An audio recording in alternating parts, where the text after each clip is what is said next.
പ്രാർത്ഥിക്കാം. കർത്താവെ, ഞങ്ങൾക്ക് അങ്ങയുടെ സന്ധിയിൽ വരുവാൻ തക്കവണ്ണം അങ്ങ് തന്ന അവസരത്തിനായിട്ട് അങ്ങ് സ്തുതിക്കുന്നു.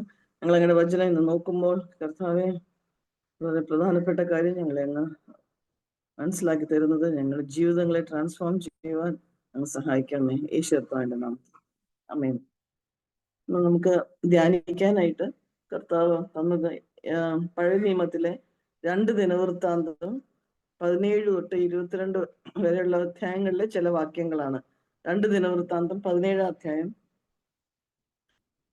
2 ദിനവൃത്താന്തം 17 അധ്യായം, അതിന്റെ 1 വായിക്കാം, പിന്നെ 9 വായിക്കാം. ചില വാക്യങ്ങൾ മാത്രം വായിക്കുക.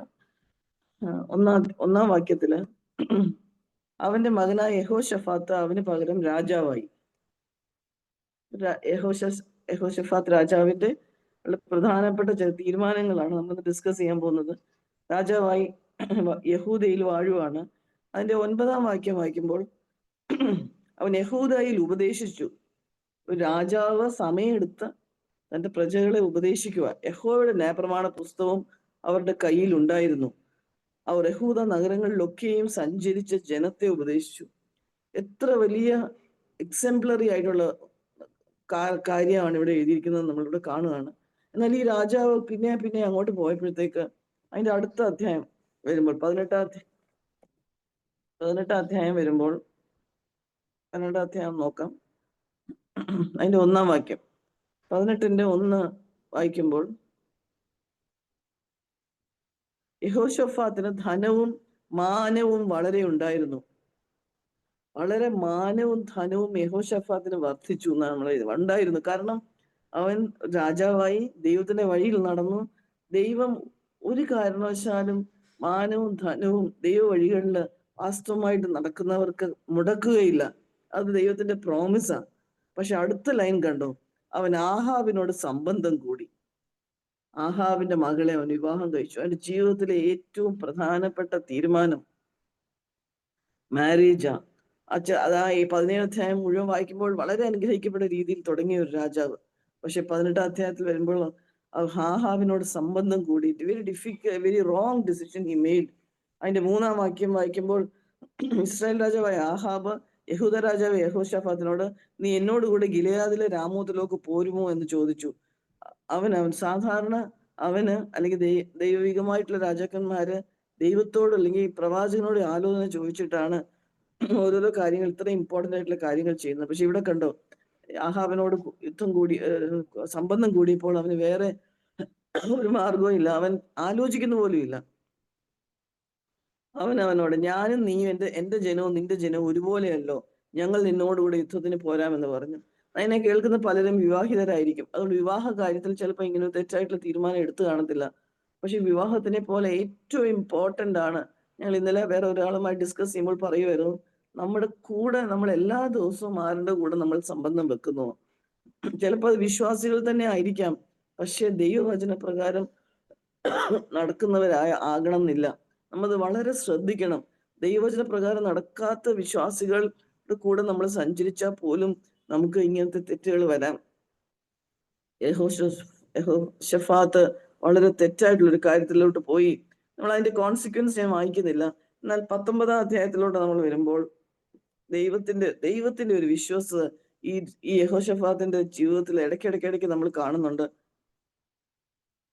3-ാം വാക്യത്തില് 2-3 വായിക്കാം.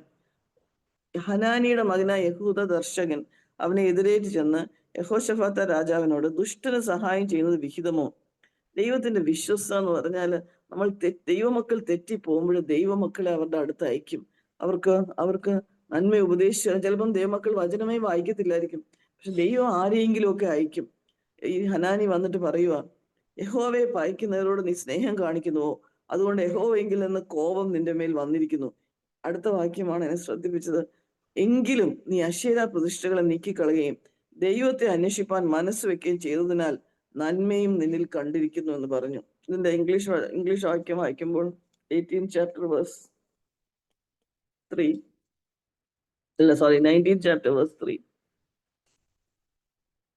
But there is some good in you. ഓർക്കുവാണ്, നമ്മൾ തെറ്റി പോകുമ്പോഴും ദൈവം ആ സം ഗുഡ് ഇൻ അസ് ദൈവം നോക്കിയിരിക്കുക. നമുക്കിതിന് വല്ല യോഗ്യതയുണ്ടോ? ഞാൻ എപ്പോഴും ഓർക്കും, എത്ര പ്രാവശ്യം ദൈവത്തിന് ഇഷ്ടമില്ലാത്ത വഴികളിൽ പോകുമ്പോഴും ദൈവം എന്തെങ്കിലും ഒരു നന്മ നമ്മൾ കണ്ടാല് ദൈവം അത് ഏറ്റവും അതിനുവേണ്ടി ഒരു കൺസിഡറേഷൻ തരും ദൈവമാണ്.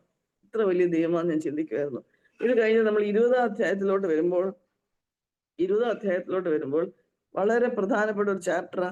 നമ്മളെല്ലാം എപ്പോഴും വായിച്ച് ധൈര്യപ്പെടുന്ന വാക്യമാണ്. കാരണം ഭാഗമായി ഈ 20-ാം അധ്യായത്തിലോട്ട് വരുമ്പോൾ യഹോശഫാത്ത് ഇങ്ങനെയൊക്കെ പോയെങ്കിലും യഹോശഫാത്തിനെതിരെ വലിയൊരു മോവാബ്യരും വന്നപ്പോൾ യഹോശഫാത്ത് 3-ാം വാക്യം, യഹോശഫാത്ത് ഭയപ്പെട്ട് യഹോവയെ അന്വേഷിപ്പാൻ താല്പര്യപ്പെട്ട് യഹൂദയിലൊക്കെ ഉപവാസം പ്രസംഗം ചെയ്തു. നമുക്ക് ആ ചാപ്റ്റർ മുഴുവൻ അറിയാതെ ഞാൻ വായിക്കാൻ ആഗ്രഹിക്കുന്നില്ല. വളരെ അതിശയമായിട്ട് ദൈവം ഒരു ചെറിയ മനസ്താപം ദൈവത്തിലേക്കുള്ളൊരു ദൈവത്തെ ഭയപ്പെട്ടപ്പോൾ ദൈവം ഓൾ ഔട്ടായിട്ട് വന്ന് അവനെ സഹായിക്കാനായിട്ട് ദൈവം. പലപ്പോഴും എൻ്റെ ഞാൻ ചിന്തിക്കുമായിരുന്നു, എൻ്റെ ജീവിതത്തിലെ ചരിത്രവും ഇങ്ങനെ തന്നെയല്ലേ, പലപ്പോഴും തെറ്റിപ്പോകും. എന്നാലും ദൈവത്തോട് കർത്താവെ എന്ന് വിളിച്ചങ്ങോട്ട് തിരിയുമ്പോൾ കർത്താവ് എങ്ങനെ 20-ാം അധ്യായത്തില് യഹോശഫാത്തിനെ എങ്ങനെ സഹായിച്ചോ അതുപോലെ തന്നെ ദൈവം എന്നെയും സഹായിക്കുന്ന ഒരു ചരിത്രമാണ് ഞാൻ കാണുന്നത്. 21-ാം അധ്യായത്തിലോട്ട് വരാം.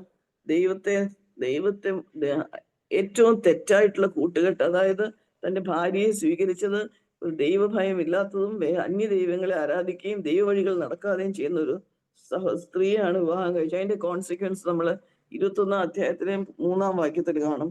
ഞാൻ വായിക്കാം, 21-ന്റെ 3.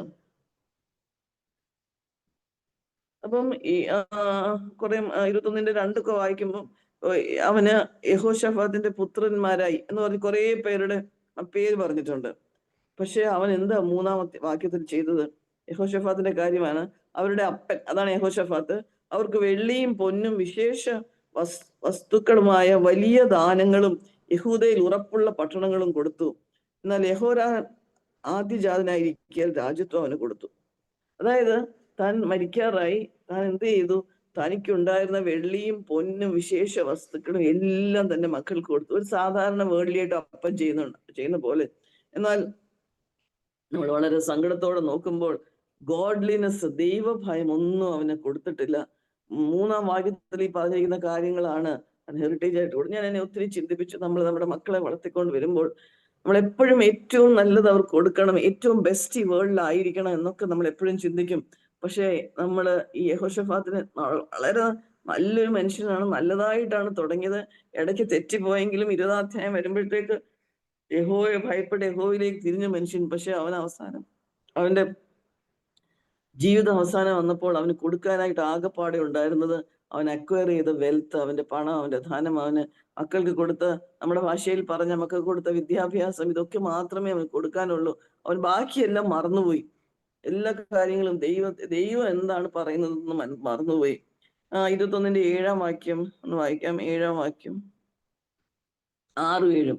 ആഹാബ് ഗ്രഹം ചെയ്തതുപോലെ അവൻ ഇസ്രായേൽ രാജാക്കന്മാരുടെ, അതായത് ഇത് അവന്റെ മകന്റെ കാര്യമാണ് പറഞ്ഞത്, രാജാവാക്കിയ മകൻ. ആ മകൻ എന്താ ചെയ്തേ? ആഹാബ് ഗ്രഹം ചെയ്തതുപോലെ, അതായത് അവന്റെ അമ്മയുടെ അപ്പൻ ചെയ്തതുപോലെ ഇസ്രായേൽ രാജാക്കന്മാരുടെ വഴിയിൽ നടന്നു. ആഹാബിന്റെ മകൾ അവന് ഭാര്യയായിരുന്നല്ലോ. അവൻ യഹോവയ്ക്ക് അനിഷ്ടമായുള്ളത് ചെയ്തു. എന്നാൽ യഹോവ ദാവീദിനോട് ചെയ്തിരുന്ന നിയമനിമിത്തവും അവനും അവന്റെ പുത്രന്മാർക്കും ഒരു ദീപം എല്ലായ്പ്പോഴും കൊടുക്കുമെന്ന് വാഗ്ദത്തം ചെയ്തിരിക്കെ നിമിത്തവും ദാവീദ് ഗൃഹത്തെ നശിപ്പിപ്പാൻ അവന് മനസ്സിലായിരുന്നു. അങ്ങനെ യഹോശഫാത്ത് ഭാര്യയായിട്ട് സ്വീകരിച്ചത് ആഹാബിന്റെ മകളെയാണ്. ഏതെങ്കിലും കാരണവശാൽ ഞാൻ എപ്പോഴും ഓർക്കും, ഒരു മദറിനാണ് എന്ന് പറഞ്ഞാൽ വലിയൊരു ഇൻഫ്ലുവൻസാ. ദൈവം ഓരോരുത്തർക്കും ഓരോ റോളാണ് കൊടുത്തിരിക്കുന്നത്. ഹസ്ബൻഡിന് അല്ലെങ്കിൽ ഭർത്താവിന് ഒരു പ്രത്യേക റോൾ, ഇന്ന കാര്യങ്ങളായിരിക്കും. മദറിന് കൊടുത്തിരിക്കുന്ന വളരെ മക്കളുമായിട്ട് ദൈവ വഴികൾ മക്കളെ വളർത്താനായിട്ട് മദറിന് വലിയൊരു റോളുണ്ട്. പക്ഷെ ഈ മദർ അതല്ല, തന്റെ യഹോശഫാത്തിന്റെ ഭാര്യ ആഹാബിന്റെ മകളായി തീർന്നു. എങ്ങനെ മക്കൾ ദൈവഭയത്തിൽ വളരും? അത് കണ്ടാൽ വളരെ സാഡ് ആയിട്ടുള്ള, വളരെ സങ്കടകരമായിട്ടുള്ള അവസാനമാണ്. 12-ാം വാക്യം ദൈവത്തിന്റെ മേഴ്സി 12-ാം വാക്യത്തിൽ വായിക്കാം. ദൈവം എന്ത് ചെയ്തു? എന്നിട്ട് പോലും ദൈവം എന്ത് ചെയ്തു? 12-ാം വാക്യത്തിൽ അവന് ഏലിയാ പ്രവാചകന്റെ പക്കൽ നിന്നൊരു എഴുത്ത് വന്നതെന്നാൽ ദൈവം പിന്നെ ഒരു എഴുത്ത് വന്ന്, പ്രവാചകൻ എത്തിയില്ല, ഒരു എഴുത്ത് കൊടുത്തു വിട്ടു. ദൈവം ഇങ്ങനെ പിന്നെയും പിന്നെയും പിന്നെയും നമ്മൾ തെറ്റിപ്പോകുമ്പോൾ നീ ചെയ്തത് തെറ്റാണെന്നുള്ളതിന്റെ റിമൈൻഡേഴ്സ് ദൈവം തരും. അവസാനം നമ്മൾ 22 അധ്യായം കൂടെ ഒന്ന് വായിക്കാം. 22 3 വാക്യം.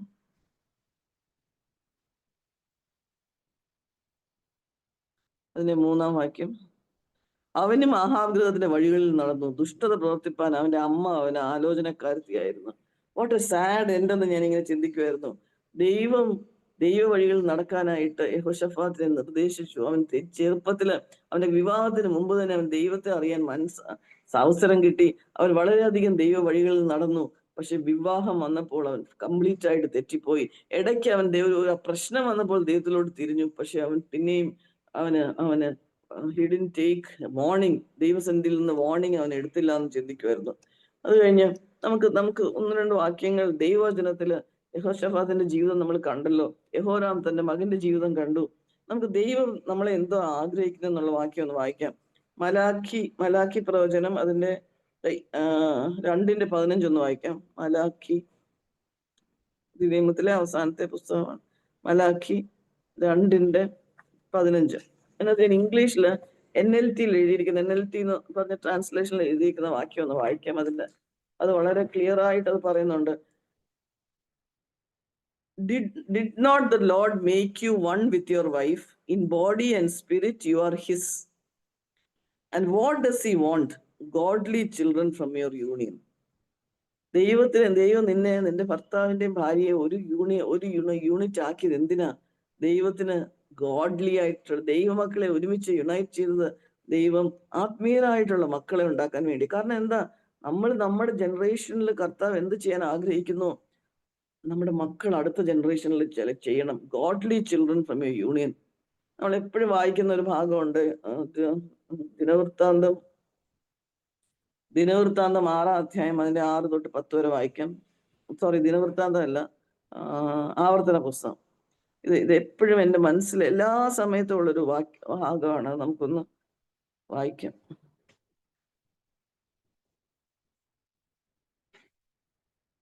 ദിനവൃത്താന്തം അല്ല, ആവർത്തനം 6-ന്റെ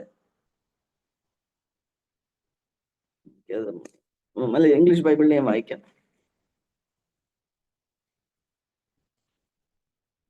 6 തൊട്ട് 10 വരെ. These words which I am commanding you today shall be on your heart. You shall teach them diligently to your sons.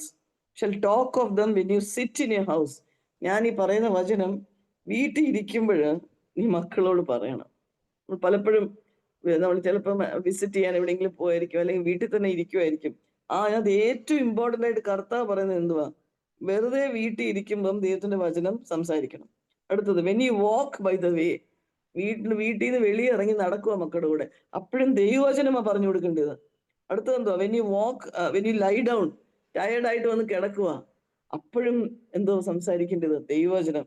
When you rise up, ആ കിടക്കയിൽ നിന്ന് എഴുന്നേൽക്കുമ്പോഴും. പലപ്പോഴും നമ്മൾ എന്താ പറയുന്നത്? ഞാൻ എപ്പോഴും ഓർക്കും, നമ്മൾ പലപ്പോഴും വേറെ എന്തെങ്കിലും കാര്യമായിരിക്കും നമ്മൾ പറയുന്നത്. വീട്ടിലെ കാര്യങ്ങളായിരിക്കും, ജോലിയുടെ കാര്യമായിരിക്കും, ഒന്നില്ലെങ്കിൽ വെറും ഗോസിപ്പ് ആയിരിക്കും, സ്ലാൻഡർ ആയിരിക്കും. ഇതൊക്കെ പറയാൻ നമുക്ക് വലിയ ഇഷ്ടമാണ്. പക്ഷെ കർത്താവ് എന്തോ പറഞ്ഞിരിക്കുന്നത്, നീ കിടക്കുമ്പോഴും എഴുന്നേൽക്കുമ്പോഴും ഇരിക്കുമ്പോഴും നടക്കുമ്പോഴും, ഇത് വേറൊന്നും നമുക്ക് ചെയ്യാനില്ലല്ലോ, എന്ത് ചെയ്താലും ദൈവവചനം മക്കൾക്ക് പറഞ്ഞു കൊടുക്കാൻ. യെഹോശഫാത്ത് കംപ്ലീറ്റ് ആയിട്ട് തെറ്റിപ്പോയി. കാരണം എസ്പെഷ്യലി തന്റെ അലയൻസ് ആഹാബിന്റെ മകളുടെ കൂടെ ആയിരുന്നു. അത് കഴിഞ്ഞ് വചനം എന്താ ചെയ്യേണ്ടത്? 8-ാം വാക്യം. You shall bind them as a sign on your hands, they shall be as frontals on your forehead. അതായത് നെറ്റിയിൽ നമ്മൾ തൊട്ടിച്ചിരിക്കണം, കയ്യിൽ ബൈൻഡ് ചെയ്യണം. അതിന്റെ അർത്ഥം നെറ്റിയിലും കയ്യിലും എഴുതി വെക്കണം എന്നല്ല, എല്ലാ സമയം നിന്റെ ബ്രെയിനകത്ത് ഇത് തന്നെ കാണണം. നിന്റെ കൈ അതേ ചെയ്യാവൂ.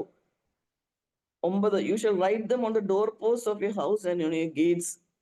നിന്റെ വചനത്തിലോ നിന്റെ വീട്ടിന്റെ വാതിൽക്കല്, പടിവാതിൽക്കല്, നമ്മുടെ ഫൈനലി ഗേറ്റിന്റെ അവിടെ അത്ര ഇമ്പോർട്ടന്റ് ആണ് ദൈവത്തിന്റെ വചനം.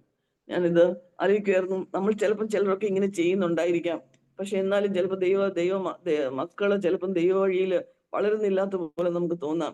അപ്പൊ നമുക്ക് ഒരു വിധത്തിലും നമ്മൾ ക്ഷമിക്കണം. ഈ കാര്യം നമ്മൾ ചെയ്തോ, മക്കളുടെ കാര്യം ദൈവം നോക്കും. അതിന് നമുക്ക് എപ്പോഴും വായിക്കുന്ന, നമുക്ക് ആ 2 വാക്യങ്ങൾ വായിക്കാം. നമ്മൾ ഈ കാര്യത്തിൽ ദൈവവചനം അവർക്ക് പറഞ്ഞു കൊടുക്കാനേ പറ്റുന്നത് നമുക്ക്. അതിന്റെ കൺവിക്ഷൻ, അതിന്റെ മനസ്സിലാക്കി തരുന്നത് ദൈവമാണ്. പക്ഷെ നമ്മൾ അതുപോലെ ജീവിക്കുകയും ദൈവ വഴികൾ പറഞ്ഞു കൊടുക്കുകയും ചെയ്യുമ്പോൾ യെശയ്യാവ് 54:13 വാക്യം ദൈവം നമ്മുടെ ജീവിതത്തിൽ സാധിപ്പിച്ചു തരും. എന്തോ എഴുതിയിരിക്കുന്നത്? ഓൾ യുവർ സൺസ്, നിങ്ങളുടെ മക്കളെല്ലാം യഹോവയാൽ ഉപദേശിക്കപ്പെട്ടവരാകും, അവരുടെ സമാധാനം വലുതാകും. പലപ്പോഴും നമുക്ക് മക്കളുടെ സമാധാനത്തെ പറ്റി നമ്മൾ കൺസേൺഡാ. കർത്താവ് പറഞ്ഞിരിക്കുന്ന വാഗ്ദത്വമാണ് നിങ്ങളുടെ മക്കളെല്ലാം. അവർ തെറ്റിപ്പോകും. പലപ്പോഴും ഞാൻ ആലോചിച്ചിട്ടുണ്ട്, കുഞ്ഞുങ്ങൾ ചെറുതായിരുന്നപ്പോൾ നമ്മൾ ഞങ്ങൾ പേരൻസ് ആയിട്ട് ഞങ്ങൾ ഉപദേശിക്കുന്ന വഴികൾ അവര് അത് വേണ്ടാന്ന് റിബൽ ചെയ്യുമ്പോൾ ഉടനെ ഈ വചനം എന്റെ വായിൽ വരും. എന്തോ പറഞ്ഞിരിക്കുന്നത്? ഞാൻ പഠിപ്പിക്കുന്നതിനേക്കാളും നല്ലതായിട്ട് കർത്താവ് അവരെ പഠിപ്പിക്കും. അപ്പൊ ഞാൻ ഇനി വെറി ചെയ്യേണ്ട ആവശ്യമില്ല. ഞാൻ അവർക്ക് വചനം പറഞ്ഞു കൊടുത്തിട്ടുണ്ട്. കർത്താവ് അവരെ പഠിപ്പിക്കും. കർത്താവ് പഠിപ്പിക്കുമ്പോൾ ഞാൻ പഠിപ്പിക്കുന്നതിനേക്കാളും നല്ലതായിട്ട് ദൈവം പഠിപ്പിക്കും. നമ്മുടെ മക്കൾക്ക് വേണ്ടി ചിലപ്പോൾ നമ്മുടെ വീട്ടിലോട്ട് മക്കൾ വലുതായി കല്യാണം കഴിഞ്ഞു വരുന്ന മരുമക്കൾക്ക് ഇതെല്ലാം ദൈവം പഠിപ്പിക്കുക അവരെ. നമ്മളും ദൈവത്തിന്റെ വഴിയിൽ നടക്കുകയും നമ്മൾ ദൈവത്തിന്റെ വചനം നമ്മുടെ ജീവിതത്തിൽ പ്രാവർത്തികമാക്കുകയും നമ്മൾ ആ വചനം അവർക്ക് പറഞ്ഞു കൊടുക്കുകയും ചെയ്യുമ്പോൾ ദൈവം എന്ത് ചെയ്യും? ദൈവം പരിശുദ്ധാത്മാവ് ദൈവം അവരെ അത് ഓർപ്പിക്കുകയും ദൈവം അവരെ ഉപദേശിക്കുകയും അതനുസരിച്ച് വരികയും ചെയ്യും. 55:21 കൂടെ വായിക്കാം. 59:20. As for me, this is my covenant, then says the Lord. My spirit which is upon you, and my words which I put in your mouth shall not depart from your mouth, nor from the mouth of your offspring, nor from the mouth of your offspring's offspring, says the Lord, from now and forever. എത്ര വലിയ വാഗ്ദത്തമായത്! നമ്മള് ചിലപ്പോൾ നമുക്ക് മക്കൾ ഇല്ലായിരിക്കും. ഞാൻ അന്നേരം അത് എന്റെ മനസ്സിൽ ചിന്തിച്ചു, ചിലപ്പോൾ മക്കൾ ഇല്ലായിരിക്കും. ആ സമയത്ത് ദൈവം പൗലോസിന് മക്കളില്ലായിരുന്നു. പൗലോസ് കല്യാണം കഴിച്ചിട്ടില്ലായിരുന്നു. പൗലോസിന് എത്രമാത്രം മക്കളെയാ ദൈവം കൊടുത്തത്. ആ മക്കൾക്ക് വേണ്ടി പൗലോസ് എന്തോ എഫേസ്യ ലേഖനം, ഫിലിപ്പിയ ലേഖനം, കൊലോസ്യ ലേഖനം ഒക്കെ തുടങ്ങുമ്പോൾ പൗലോസ് എഴുതിയിരിക്കുന്ന തെസ്സലോനിക്ക ലേഖനം, ഞാൻ നിങ്ങൾക്ക് വേണ്ടി പ്രാർത്ഥിക്കുക, നിങ്ങൾ ദൈവത്തോടുള്ള സ്നേഹം ഞാൻ കാണുന്നുണ്ട്, എങ്ങനെയാ പ്രാർത്ഥിക്കുന്നതെന്ന് എഴുതിയിട്ടുണ്ട്. നിങ്ങൾ ദൈവഹിതം, ദൈവത്തിന്റെ മനസ്സിലാക്കണം, നിങ്ങൾ അതനുസരിച്ച് നടക്കണം, നിങ്ങൾ ദൈവത്തിന് അനുസരണമുള്ളവരായിരിക്കണം, വിശ്വാസത്തിൽ നിങ്ങൾ വർദ്ധിച്ചു വരണം, വിശ്വാസം എന്താന്ന് മനസ്സിലാക്കണം. ഇതൊക്കെ മാത്രം പ്രാർത്ഥിച്ചാൽ മതി, ബാക്കിയെല്ലാം ദൈവം ചെയ്യും. പൗലോസ് പ്രാർത്ഥിച്ചതുപോലെ പുതിയ നിയമത്തിലും കർത്താവ് പറയുക, എന്റെ വാഗ്ദത്തം ഞാൻ നിറവേറ്റും. നിനക്കുള്ള ജോലി എന്താന്ന് വെച്ചാല് നീ ദൈവത്തിന് ഇഷ്ടമില്ലാത്ത കൂട്ടുകെട്ട് ഉണ്ടാക്കരുത്. അത് ഒരു ഭാര്യയായിട്ടോ ഭർത്താവായിട്ടോ അരുത്. ബാക്കി അതുപോലെ തന്നെ വളരെ ക്ലോസ് ആയിട്ട് നമ്മൾ ജോലി സ്ഥലത്തും നെയ്ബർഹുഡിലും ഒക്കെ ഉണ്ടാക്കുന്ന കൂട്ടുകെട്ട് വളരെ ദൈവഭയത്തോട് ജീവിക്കുന്നവരോടായിരിക്കണം. എന്നിട്ട് നമ്മൾ ഒരുമിച്ച് മറ്റുള്ളവരുടെ കൂടെ നമ്മൾ ജീവിക്കണം. ഞാൻ എപ്പോഴും ഓർക്കുമായിരുന്നു, എൻ്റെ കൂടെ എൻ്റെ ഫ്രണ്ട് ഡോക്ടർ ഐവി ഉണ്ട്. വളരെ ഒരു ഇൻഫ്ലുവൻസ് ഞങ്ങൾക്ക് അങ്ങോട്ടും ഇങ്ങോട്ടും ആത്മീയ കാര്യങ്ങൾ എപ്പോഴും സംസാരിക്കാനായിട്ടുള്ളത്. നമ്മുടെ ഏത് അങ്ങനെ ഒരു കൂട്ടുകെട്ടില്ലെങ്കിൽ രണ്ട് കാര്യങ്ങൾ ചെയ്യാം. ഒന്ന് പ്രാർത്ഥിക്കാം, കർത്താവ് എനിക്ക് അങ്ങനെ ഒരു കൂട്ട് തരണം. രണ്ടാമത് നമ്മുടെ ഇൻഫ്ലുവൻസ് കൊണ്ട് അങ്ങനെ നമ്മുടെ കൂടെ ഇടപഴകുന്ന ആള് ആ കൂട്ടുകെട്ടിലോട്ട് വരണം. ഈ മക്കളോട് പറയുന്ന പോലെ തന്നെ മുഴുവൻ സമയവും ദൈവത്തിന്റെ വചനം അനുസരിക്കുകയും ദൈവത്തിന്റെ വചനം പറഞ്ഞു കൊടുക്കുകയും ചെയ്യുമ്പോൾ ഓട്ടോമാറ്റിക്കായിട്ട് അവർ ദൈവമക്കളായി തീരും. ദൈവം ആ ഒരു കൂട്ടുകെട്ട് വളരെ അനുഗ്രഹിക്കപ്പെട്ടതാക്കി തീർക്കും. യെഹോശാഫാത്ത് ഇതിൽ വളരെ തെറ്റിപ്പോയി. ആഹാബിനെ കൂട്ടുപിടിച്ചു. പെട്ടെന്ന് കൂട്ടുപിടിച്ചത്, സംബന്ധം ചെയ്തു എന്ന് എഴുതിയിരിക്കുന്നത്. വളരെ സങ്കടകരമായിട്ടുള്ള കാര്യം. നമ്മുടെ ജീവിതത്തിൽ അത് വരാതെ ഇരിക്കുവാൻ നമ്മൾ ഈ വാർണിംഗ് എടുക്കുവാൻ എന്നെ ഇത് വളരെ ചിന്തിപ്പിച്ചു. കർത്താവിന്റെ ആഗ്രഹം ഗോഡ്ലി ഓഫ്സ്പ്രിങ്, ആത്മീയരായിട്ടുള്ള അടുത്ത തലമുറയെ വാർത്തുകൊണ്ട് വരും. കാരണം അവരെ കൊണ്ട് ദൈവം അടുത്ത തലമുറയിൽ പ്രവർത്തിക്കാനായിട്ട് ആഗ്രഹിക്കുന്ന കർത്താവിന്റെ വരവ് താമസിക്കുവാണെങ്കിൽ അതിൽ നമ്മൾ തെറ്റിപ്പോയാൽ യെഹോശാഫാത്തിന്റെ അവസാനം പോലെ ആയിപ്പോവും. നമ്മൾ വചനം വായിക്കുമ്പോൾ യെഹോശാഫാത്ത് അറ്റ്ലീസ്റ്റ് മരിച്ചപ്പം അവന്റെ പഴയ ചെറിയ നന്മകളൊക്കെ ആൾക്കാർ ചിന്തിച്ചു. എന്നാൽ ജെഹോരാം തന്റെ മകൻ മരിച്ചപ്പോൾ അവരാരും അതിനുവേണ്ടി മോൺ ചെയ്തു പോലുമില്ല, സങ്കടപ്പെട്ടു പോലുമില്ല. കാരണം അത്രയ്ക്ക് മോശമായിട്ടുള്ളൊരു മകന് രാജാവായിരുന്നു അവന്റെ യെഹോശാഫാത്തിന്റെ മകനായ യഹോരാം. കാരണം ഒരു കാരണവശാലും അവന്റെ അമ്മ അവനെ ദൈവിക വഴികൾ പഠിപ്പിച്ചിട്ടില്ല. കാരണം പഠിപ്പിക്കാൻ പറ്റത്തില്ല, തന്റെ അപ്പന്റെ തെറ്റുകൊണ്ട്. നമ്മൾക്ക് ഈ വായിച്ചതെല്ലാം നമ്മള് ദൈവവചനത്തിൽ നമ്മൾ എങ്ങനെ ചെയ്യണമെന്നും ദൈവവചനത്തിൽ നമ്മൾ കണ്ടു. ദൈവം ചെയ്യാനായിട്ട് നമ്മളെ സഹായിക്കട്ടെ. നമുക്ക് പ്രാർത്ഥിക്കാം. ആർക്കെങ്കിലും പ്രാർത്ഥിക്കാമോ?